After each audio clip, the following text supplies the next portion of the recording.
Chào tất cả anh em. Hôm nay mình mới về được mấy cây Zippo chủ đề Pepsi nha. Chủ đề hãng nước ngọt giải khát Pepsi. Tình trạng là new full book nha. Sản xuất năm 2003.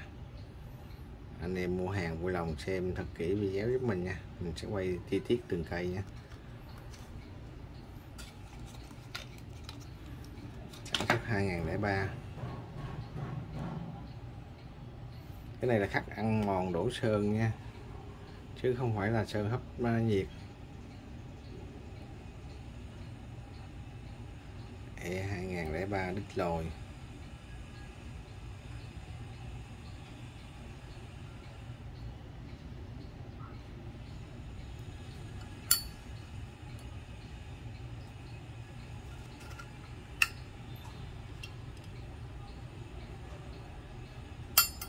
Cái này trùng ruột, vỏ ruột trùng nha, trùng năm trùng tháng luôn.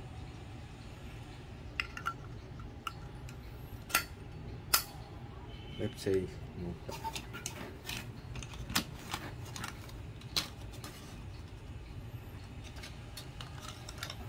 này cũng 2003. Này khắc chìm xuống nha, rất là đẹp. Cái này zin hãng nha.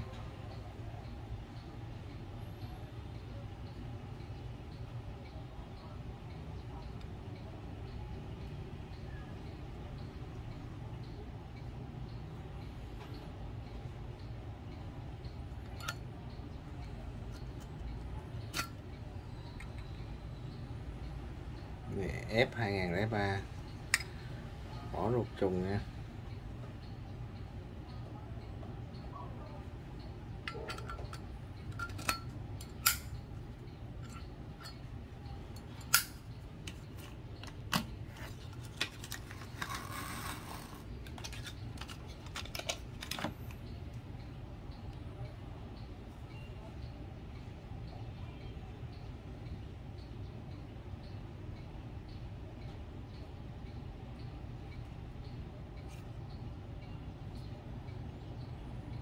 C 2003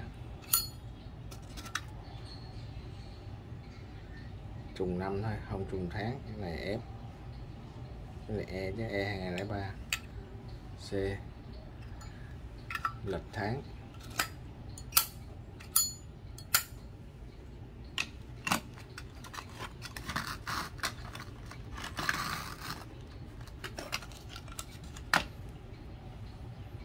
Này hình nguyên cái nắp Pepsi luôn.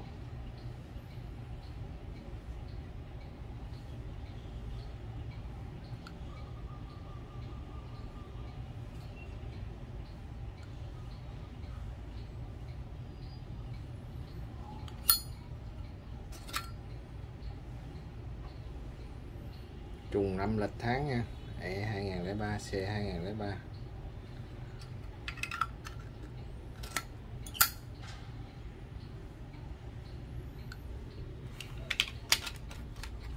Rồi 4 cây. Tình trạng là mình new full book hết nha. Rồi anh em mua hàng thì vui lòng bấm vào phần mô tả, mình để giá với website nha. Rồi mình kết thúc video tại đây. Chào tạm biệt anh em, hẹn gặp lại anh em vào những video sau. Bye bye.